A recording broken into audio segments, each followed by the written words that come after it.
Selamat pagi dan shalom.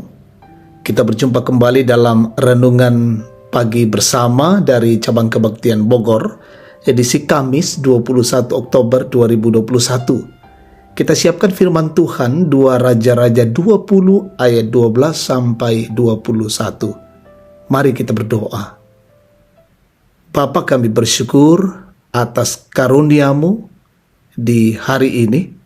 Engkau memperkenankan kami menikmati lagi kasih-Mu. Pagi ini kami rindu membaca dan merenungkan sabda-Mu.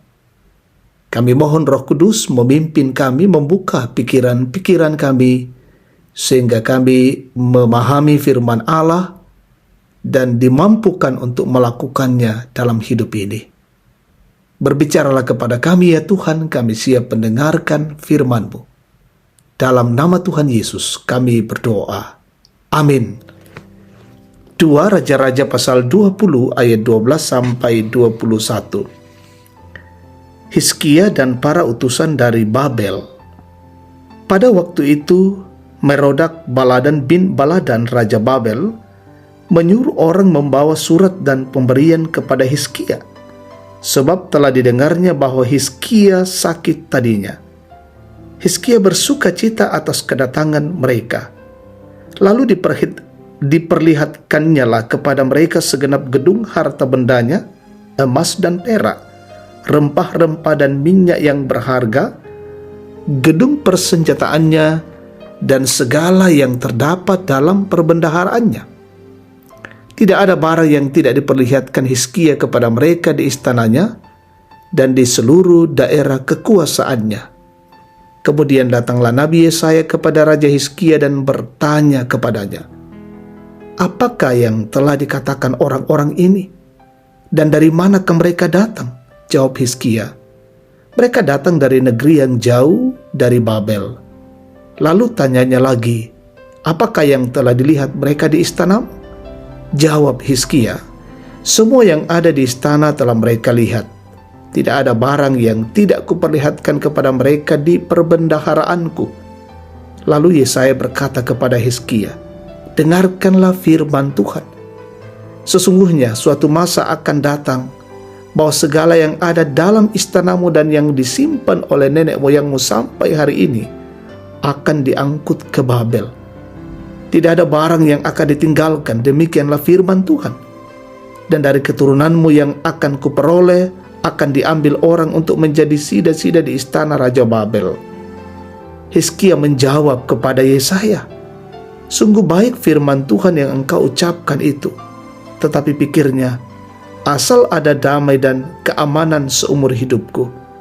Selebihnya dari riwayat Hizkia, segala kepahlawanannya dan bagaimana ia membuat kolam dan saluran air dan mengalirkan air ke dalam kota. Bukankah semuanya itu tertulis dalam kitab sejarah Raja-Raja Yehuda? Kemudian Hizkia mendapat perhentian bersama-sama dengan nenek moyangnya, maka Manasye anaknya menjadi raja menggantikan dia. Tema kita hari ini,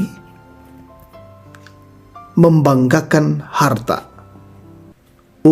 Porombo Ianan. Saudara terkasih, menjadi seorang pemimpin, apalagi menjadi raja suatu bangsa, akan membuat orang menjadi kaya. Lalu harta tersebut, karena mereka berhak memperolehnya sebagai upah atas jabatan mereka sebagai raja.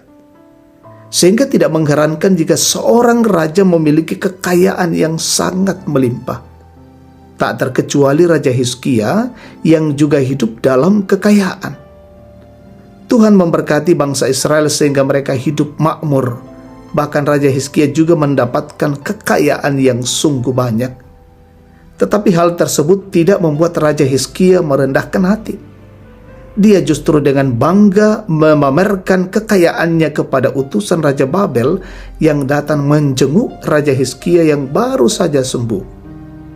Raja Hizkia memperlihatkan seluruh harta benda dan kekayaan bangsa Israel kepada utusan-utusan itu, sehingga mereka mengakui kekayaan Raja Hizkia. Mendengar hal itu, Nabi Yesaya datang dan mengingatkan Raja Hizkia bahwa yang dilakukan itu tidak baik dan tidak disukai oleh Allah. Akibatnya Yesaya mengatakan kepada Raja Hizkia bahwa suatu saat semua yang dilihat oleh utusan-utusan Babel itu akan mereka ambil dan dibawa ke Babel. Hal tersebut akan menjadi hukuman bagi kesombongan Raja Hizkia yang memperlihatkan hartanya kepada utusan Babel. Saudara yang terkasih, seringkali kekayaan, kepintaran, jabatan, ataupun kelebihan yang Tuhan berikan bagi diri kita menjadi alat untuk menyombongkan diri. Kita senang jika orang melihat kalung emas kita. Kita senang saat orang tahu kalau kita baru saja membeli mobil baru. Kita senang saat orang melihat kita memotong kerbau saleko. Tetapi yang lebih penting ialah pakailah untuk melayani dan memuliakan Tuhan, bukan untuk mendapatkan pujian. Amin. Kita bersyukur, kita berdoa. Bapa di sorga, kami bersyukur atas kebenaran firman-Mu yang memberikan pengajaran-pengajaran yang sungguh berarti bagi kami. Terus kami mengakui dalam hidup ini, semua yang kami miliki, harta benda dan kekayaan, adalah anugerah Tuhan, dan baiklah kami pakai untuk memuji dan membesarkan nama-Mu.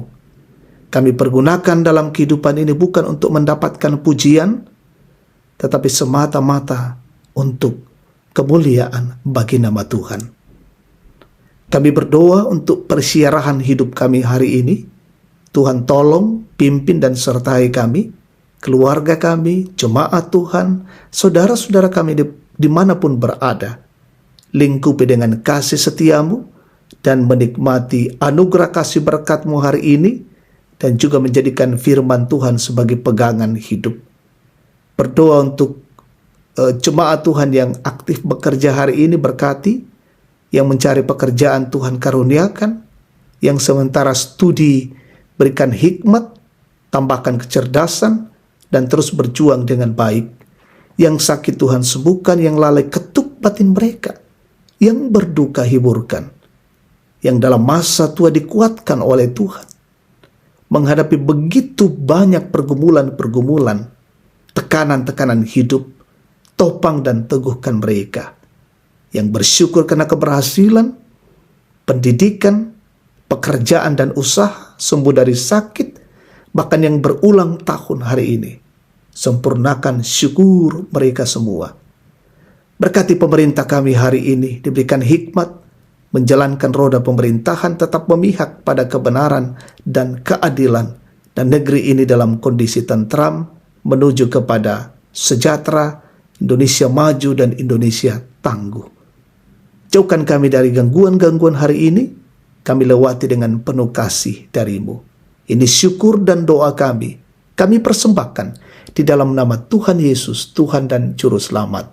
Amin. Demikian renungan bersama, Tuhan dipermuliakan, selamat beraktivitas.